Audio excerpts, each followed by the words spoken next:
నమస్కారం. అనునిత్యం ఆధ్యాత్మిక దీప్తిని ప్రసరింపచేసే ధర్మ సందేహాలు కార్యక్రమానికి సాదర స్వాగతం. శాంతాకారం భుజగశయనం పద్మనాభం సురేశం విశ్వాకారం గగన సదృశం మేఘవర్ణం శుభాంగం లక్ష్మీకాంతం కమలనయనం యోగి హృద్యానగమ్యం వందే విష్ణుం భవభయహరం సర్వలోకైకనాథం అంటూ సమస్త దేవతలు ఋషులు మునులు అంతా కూడా మానవులతో సహా ఆ వైకుంఠపతిని విశేషంగా ఆరాధించే పర్వదినమే వైకుంఠ ఏకాదశి. మనం జరుపుకునే అనేక పర్వదినాల్లో విశిష్టమైన పవిత్రమైన రోజు వైకుంఠ ఏకాదశి. మరి ఈ రోజు విష్ణుమూర్తిని ఉత్తరద్వార దర్శనం చేసుకోవటం వల్ల కలిగే ఫలితాలేమిటి, ఆ రోజు ఆచరించవలసిన విధి విధానాలేమిటి, విశిష్టత గురించి తెలియజేయడానికి మనతో పాటు ఉన్నారు ప్రణవ పీఠాధిపతి, త్రిభాషా మహాసహస్రావధాని, ప్రముఖ కవి రచయిత డాక్టర్ వద్దిపర్తి పద్మాకర్ గారు. వారితో మాట్లాడి మరిన్ని విషయాలు తెలుసుకుందాం. నమస్కారం అండి. మొదటి ఉత్తరాన్ని చూద్దామండి. హైదరాబాద్ నుంచి ధర్మేంద్ర రాస్తున్నారు, వైకుంఠ ఏకాదశి పర్వదినం విశిష్టత ఏమిటి తెలియజేయగలరు అంటూ రాస్తున్నారు.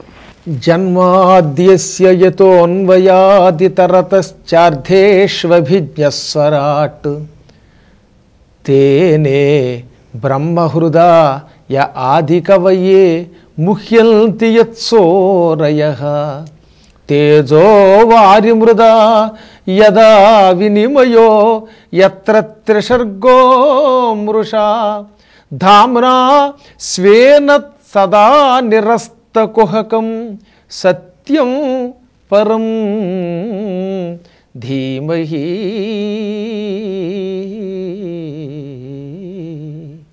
శ్రీమద్భాగవతం వేదవ్యాసుల వారు ఈ శ్లోకంతో ప్రారంభించారు. ఆ భాగవత అంతరాత్మ అయిన శ్రీమన్నారాయణునికి భక్తితో నమస్కారం చేద్దాం. ఈ నమస్కారం ద్వారానే ఏకాదశి అంటే ఏమిటి ఈ పాటికి మీకు అర్థమయ్యే ఉంటుంది. ఏకాదశి అనే ఒక్క శబ్దం వింటే యమకింకరులు అక్కడికి రారని పద్మపురాణం చెబుతోంది.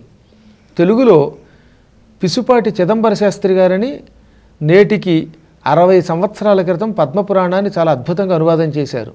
అందులో ఏకాదశి మహిమ గురించి రాస్తారాయన నిజంగాను. అంటే సంస్కృత శ్లోకానికి పద్యం ఎంత అందంగా ఉంటుందో చూపించడానికి చెబుతున్నాను అన్నమాట. ఏకాదశి అను శబ్దంబు ఆకర్ణించినను చాలు అత్యంత భయవ్యాకులిత చిత్తులగుచును ఆకడకును రాకయుందురు అంతకు నిభటుల్. ఏకాదశి అనే 4 అక్షరముల శబ్దం వినగానే భయపడిపోయి యమకింకరులు ఈ నామం ఉచ్చరించిన వాడు జోలికి రారట. అంటే ఏకాదశి నాడు ఉపవాసం ఉన్నా, ఏకాదశి అనే శబ్దాన్ని ఉచ్చరించిన, ఏకాదశి మహిమ ఏమిటని వీబోటి వాళ్ళు ప్రశ్నించిన వీళ్ళందరూ విష్ణువుకి ప్రీతిపాత్రులు. ఈ పుణ్యాత్ముల జోలికి యమకింకరులు రారు. ఈ ఏకాదశిని ఉచ్చరించని పాపాత్ముల్ని మాత్రం పట్టి కట్టి కొట్టి యమలోకంలో నానాహింసలు పెడతారు. అంత పవిత్రమైనవి ఏకాదశులు. వీటిని 26 ఏకాదశులుగా చెప్పారు పద్మపురాణంలో. అదేమిటండి, సంవత్సరానికి 12 నెలలే కదా, నెలకి 2 చొప్పున 12 రోజులు 24 ఏకాదశులు ఉంటాయి కదా అని మీరు అడగవచ్చు. అప్పుడప్పుడు అధిక మాసాలు వస్తాయి. అందుకని అధిక మాసంలో వచ్చే ఏకాదశులు, అది ఏ మాసం అవ్వచ్చు, అధిక మాసం కాబట్టి అధిక మాసంలో 2 ఏకాదశులతో కలిపి 26 ఏకాదశుల మహిమ పద్మపురాణంలో వేదవ్యాసుల వారు వివరించారు. ఆ 24 + 2 26 మార్గశిర మాసంలో శుక్లపక్షంలో వచ్చే ఏకాదశికి వైకుంఠ ఏకాదశి లేక సాక్షాత్తు ముక్కోటి దేవతలు తిరిగేది కాబట్టి ముక్కోటి ఏకాదశి అని, పరమైకాదశి అని, కృష్ణ ఏకాదశి అని కూడా పేరు. శ్రీమన్నారాయణ స్వరూపం కనుక అది. శ్రీ మహావిష్ణువు వైకుంఠంలో పాలసముద్రంలో నుంచి కార్తీక మాసంలో శుక్లపక్ష ద్వాదశి నాడు లేస్తాడు. ఆ లేచిన తర్వాత ఆయన లోక సంచారం పోషణ కోసం తిరుగుతాడు. ఆ తిరిగేటప్పుడు శుక్లపక్షంలో వచ్చే మొట్టమొదటి తిథి నాడు అందరినీ పవిత్రంగా చూస్తాడు. ఎవరెవరికి ఏ ఏ కష్టాలు ఉన్నాయో ఇంతకాలం ఉపాసన చేస్తారు కదా, కార్తీక మాసంలో ద్వాదశి నాడు ఆయన లేచినప్పటి నుంచి మళ్ళీ ఈ నెల్లాళ్ల పాటు ఏకధాటిని ఎవరు ఉపాసన చేస్తే వారందరినీ రక్షించడం కోసం వైకుంఠం విడిచిపెట్టి బయటకు వచ్చే రోజు. ఈ పాటికి మీకు అర్థమయ్యే ఉంటుంది. కార్తీక శుక్ల ద్వాదశి నుంచి మార్గశీర్ష ఏకాదశి నాటికి సరిగ్గా నెల అవుతుందోనా. ఈ నెల్లాళ్ల పాటు ఎవరు ఆయనను ఉపాసన చేశారో వారందరినీ పోషించడం కోసం వైకుంఠం వీడి బయటకు వస్తాడు. వైకుంఠం ఎప్పుడూ ఉత్తరం వైపే ప్రవేశం. అది ఉత్తర ద్వారాలు 7 వాకిళ్ళు కూడా ఉత్తరం కేసు ఉంటాయి. ఆ 7 ద్వారాలు తీసుకుని బయటకు వస్తాడు. ఆయన ఎప్పుడు తీసుకోకుండా బయటికి రాడా అంటే అది ఒట్టి అమాయకపు ప్రశ్న. ఆయన ఎప్పుడు అక్కడ ఉంటాడు, అంతటా ఉంటాడు. కానీ ప్రజానీకం కోసం ఒక రూపం ధరించి బయటకు వస్తాడు.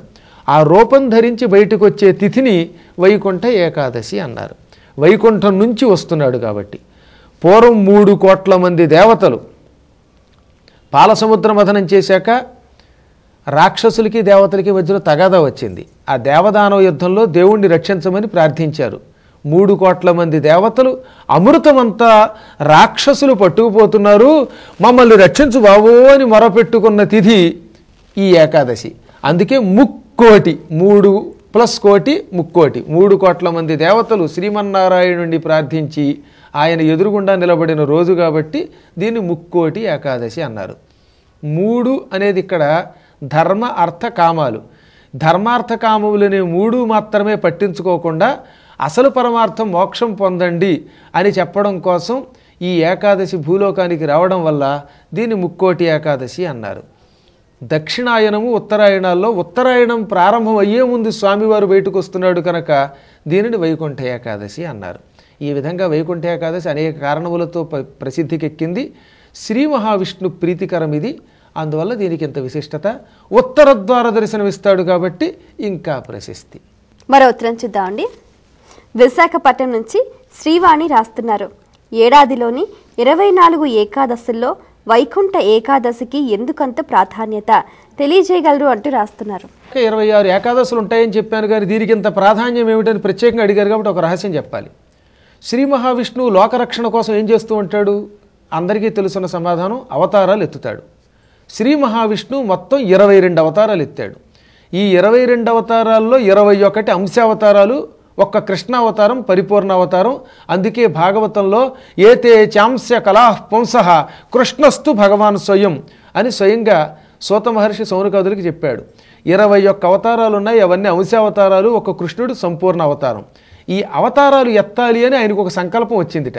ఆ సంకల్పం వచ్చిన రోజు వైకుంఠ ఏకాదశి అనగా మార్గశిర మాసంలో శుక్లపక్షంలో సృష్టి ఆరంభకాలంలో ఈ మొదటి ఏకాదశి నాడు, శుక్లపక్ష ఏకాదశి నాడు, మార్గశీర్ష శుక్లపక్ష ఏకాదశి నాడు ఈ లోకాలన్నిటినీ పుట్టిస్తున్నాను, పుట్టించాక వాటిని పోషించాలి. పోషించే కాలంలో రాక్షసులు మొదలైన వాళ్ళు వచ్చి పడతారు భూమి మీద. అటువంటప్పుడు వాళ్ళని సంహరించి దుష్ట శిక్షణ చేసి శిష్టరక్షణ చెయ్యాలి. శిష్టరక్షణ చెయ్యాలంటే ఏం చెయ్యాలి? నేను అనేక రూపాలతో భూమికి వెళ్ళాలి అని సంకల్పించాడు. అనేక రూపాలతో భూమికి వెళ్ళడమే అవతారాలంటే. అవతారాలు ఎత్తాలి అనే సంకల్పం రావడం చాలా గొప్పది కదా. ఆ సంకల్పం ఎప్పుడు వచ్చిందనమాట? ఈ వైకుంఠ ఏకాదశి నాడు వచ్చింది. స్వామికి అవతారాలు ఎత్తాలనే సంకల్పం ఇచ్చిన తిథి గనక ఈ సృష్టిలో ఇంకా ఏ తిథికి లేని మహత్తర స్థానం వైకుంఠ ఏకాదశికి ఉన్నది. మరో ఉత్తరంలో వారి సందేహం చూద్దామండి. నిజామాబాద్ నుంచి కాశీనాథ్ రాస్తున్నారు. శ్రీ మహావిష్ణువు ఉత్తరం వైపునే ఎందుకు కొలువై ఉన్నాడు తెలియచేయగలరు అంటూ రాస్తున్నారు. ఆయన కేవలం ఉత్తరం వైపు ఏం కొలువులేడు, అన్ని వైపులో ఉంటాడు ఆయన. కానీ ఈ ఉత్తరాయణం వచ్చేటప్పుడు మార్గశిరం తర్వాత రేపు పొద్దున సంక్రాంతి వస్తుంది. అప్పటి నుంచి ఉత్తరాయణ పుణ్యకాలం. మకర సంక్రమణం కనుక సూర్యుడు మకర రాశిలో ప్రవేశిస్తే దాన్ని ఉత్తరాయణ పుణ్యకాలం ఆరంభకాలం అన్నాం. అదే సంక్రమణం అంటే. అంతకు ముందుగా వచ్చేటటువంటి ఈ రోజున ఉత్తరం వైపున్న ద్వారముల గుండా బయటకు వస్తాడు ఆయన. శ్రీ మహావిష్ణువు 4 వైపులా తిరుగుతాడు, అన్ని దిక్కుల్లోనూ తిరుగుతాడు. ఆయన లేని చోటంటూ లేదు. కాకపోతే భూమండలంలో కర్కాటక సంక్రమణ కాలం నుంచి వరుసగా 6 నెలల పాటు దక్షిణాయనమని, మకర సంక్రమణ కాలం నుంచి 6 నెలల పాటు ఏమో ఉత్తరాయణమని అంటారు. ఉత్తరాయణం దేవకాలం, దక్షిణాయనం మానవకాలం. అంటే దక్షిణాయనంలో మానవులు చేసే పూజలకి భగవంతుడు చాలా సంతోషిస్తాడు. ఉత్తరాయణంలో దేవతలు భూమికి వస్తారు, భూమి మీద స్వామిని ఆరాధిస్తారు. అందుకే ఉత్తరాయణ పుణ్యకాలం అంతా దేవతాకాలం అని, దక్షిణాయన పుణ్యకాలం అంతా మానవకాలం అని అన్నారు. మానవకాలాన్ని విడిచి దేవమానంలోకి వెడుతున్నాడు గనుక శ్రీ మహావిష్ణువు దేవతాకాలంలోకి వెళ్ళడానికి ఉత్తరం వైపు నుంచి బయటకు వస్తాడు. ఉత్తరం వైపు నుంచి వస్తేనే ఉత్తరం వైపు దేవతలు ఉంటారు, దక్షిణం వైపు నరకాది లోకాలు ఉంటాయి. గుర్తుపెట్టుకోండి. ఉత్తర భూములన్నీ కూడా దేవభూములు. ఇప్పటికి కూడా ఉత్తర అంచెలను ఉంది కదా హరిద్వార్ దాటాక మనకి, అదంతా దేవభూమి. అక్కడ వాళ్ళు ఎక్కడ చాలా నియమంతో ఉంటారు. ఇదే స్వర్గం అంటారు వాళ్ళనమాట. ఉత్తరం వైపున్న దేవతల్ని 6 నెలల పాటు నన్ను పూజిస్తున్నారు కనుక ఈ కాలంలో మిమ్మల్ని అనుగ్రహించడానికి నేను బయటకు వస్తున్నానని బయటికి రావడానికి ఆయన ఉత్తర ద్వారం గుండా బయటకు వచ్చాడు. తర్వాత దక్షిణాయనము అంటే కుడి, ఉత్తరాయణము అంటే ఎడమ. ఈ ఎడా పింగళా నాడుల్లో ఎడానాడిలో ప్రవేశిస్తున్నాడు యోగా శాస్త్ర ప్రకారంగా. అందువల్ల కూడా దీన్ని ఉత్తరాయణం అన్నారు. ఉత్తరం మోక్షద్వారంచ, ఉత్తరం వైపు పెడితే మోక్షం వస్తుంది. మానవుడికి ఎన్ని కోరికలున్నా చిట్ట చివరికి ఎప్పుడొకప్పుడు కర్మ విముక్తి కావాలి, మోక్షం వచ్చి తీరాలి. మోక్షం పొందడం కోసం మానవుడు చేసే ప్రయత్నాన్ని ఉత్తర ద్వారము అంటారు. ఏమంటారు యోగ పరిభాషలో? ఉత్తరము అంటే మోక్షం. కాబట్టి ఇక మాకు పునర్జన్మ వద్దు అనుకున్నటువంటి వాళ్ళందరినీ అనుగ్రహించడం కోసం మోక్షం ఇస్తున్నాడు కనుక మోక్షాన్ని ఉత్తరం అంటారు కనుక ఉత్తరం అంటే ఆయనకి ఇష్టము అన్నారు. ఇంతకీ విష్ణువు మోక్ష ప్రదాత అని అర్థం ఉత్తర ద్వారం గుండా బయటికి రావడం అంటే.